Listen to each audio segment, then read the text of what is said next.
आयेनखौ बानायो नोङो पार्लामेन्टआव लकसभायाव बा राज्य सभायाव बानायनाय जायो नों हाइ सुप्रिम कर्टआ बोरै अर्डार होनो हागोन बेखायनो बेखौ जुदि मानिनांगौ जायोबा अर्डार हिसाबै लानांगौ जायोब्ला नोङो जुडिसियेल आरो नोङो लेजिस्लेचार बेनि गेजेराव मोनसे सौदावलायनाय फैयो। गिबियावनो गोजोननायखौ फोरमायग्रोबाय जे रुनिकाटा हायार सेकेन्डारि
जिफोर उसुबिदा जानानै दंमोन बे उसुबिदाया दिनैनिफ्राय निसय जोबसिगोन आरो बेजों लोगोसेनो बे रुनिकाटा ओनसोलाव बेबायदि मोजां मोनसे अडिट'रियाम हल गैया बेखौ दिनै लुफुंनायनि गेजेरजों निसय सामाजिक माखासे हाबाफारिफ्रावबो निसय बेखौ बाहायनो हानाय जागोन।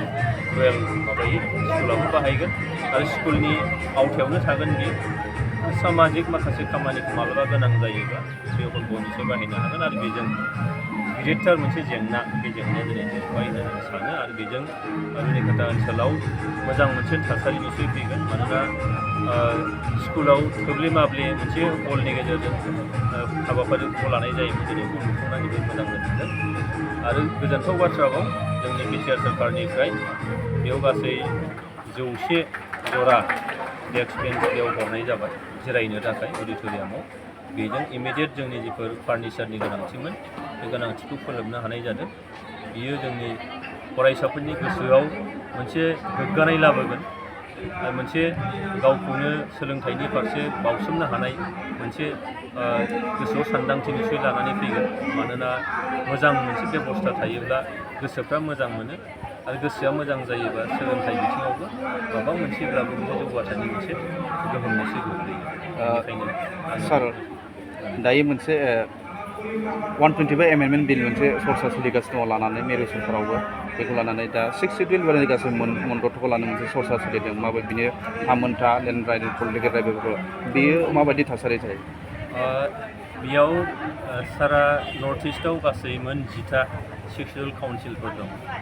जोंना आसामाव 3 थाबाय बड'लेण्ड थाबाय कार्बि आंलंनि थाबाय बेनिफ्राय डिमा हासाव 3 काउन्सिल बेनिफ्राय मेघालयआव 3 काउन्सिल दङ गार' खासि जयन्तिया बेनिफ्राय नोङो लाइ बिसिनाव 2 दङ त्रिपुरायाव 1 दङ गासै 10 काउन्सिलफोर दं बे 10 काउन्सिला दाखालि खोब सम्भब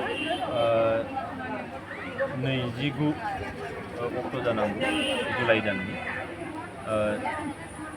सेन्ट्रेल गभर्नमेन्टनि हम मिनिस्टारनो 10 काउन्सिलनि जोंनि चिफ बिथांमोनहा ज' जानानै मोनसे मेम'रेन्डाम गथायबाय आरो बे मेम'रेन्डामाव काउन्सिलफ्रा मा लुबैदों बिनि मोनसे साजेसन सेन्ट्रेल गभर्नमेन्टनो होनाय जादों। 26 एमेन्डमेन्ट जागोन बे आरो बे 26 एमेन्डमेन्टआव जितु जोंनि काउन्सिलनि एग्रिमेन्टनि दफाफ्रा गासिनाबो एखे नंजोबा जोंनिया आलादा सोरनियाबा एसे आलादा दा बेयाव सोर सोरहा मा लुबैदों बे गासैखौबो लानानै मोनसे सेन्ट्रेल गभर्नमेन्टनि मेम'रेन्डाम हरबाय आरो बेयाव साजेस्ट खालामनाय जाबाय जे नैबे दफाफ्रा बे एमेन्डमेन्टआव लाबोफानांगौ। बेयाव आरो मोनसे दंबावो फाइनान्सियेल मेटारावबो दंफायो। बेखौ एमेन्डमेन्ट खालामनानै 6 शिड्युल काउन्सिलफोरनोबो डाइरेक्ट मोनसे फान्डिं हरनो हानाय बेबस्था नांगौ होननानै बेयाव होनाय जादों। जोंनिया बेयाव गोबां जिनिस थाफाबावबाय फाइनान्सियेल मेटारजों लोगोसे जाय एरिया एक्सपान्सन जागोन नामनि खोथा फैबाय बे गासैबो आयेनगतभाबै जानांगौ। 125 एमेन्डमेन्टनि गेजेरजों निस्सय फैगोन जोंहा मिजिं। सुप्रिम कर्टआ मोनसे साजेसनसो बियो अर्डार नङा जे बेबायदि खालामनो हायो होननानै। आरो बेखौ दाखालिसो जेला सेसन जाबाय थादोंमोन 9 अक्ट'खालि आगष्टनि 9 अक्ट'आव जोंनि नर्थ इस्टनि एमपिफोरखौ लानानै प्राइम मिनिस्टारा मोनसे मिटिं खालामदोंमोन बे मेटारखौ लानानै। आरो बेयाव बुंदों प्राइम मिनिस्टार बेखौ जों गनायथाव नङा आरो बे अर्डारबो नंखाया, गभर्नमेन्ट बेखौ खालामनायनि बाथ्रा गैया, जास्ट मोनसे साजेसन होदों। दा बेखौ जुदि मानिनांगौ जायोब्ला जोंनि जुडिसियेल बेनिफ्राय लेजिस्लेचार बेनि गेजेराव मोनसे मा होनगोन बेखौ मोनसे सौग्रावलायनाय फैगोन।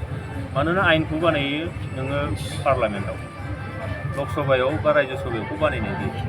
नों सुप्रिम कर्टआ बोरै अर्डार होनो हागोन?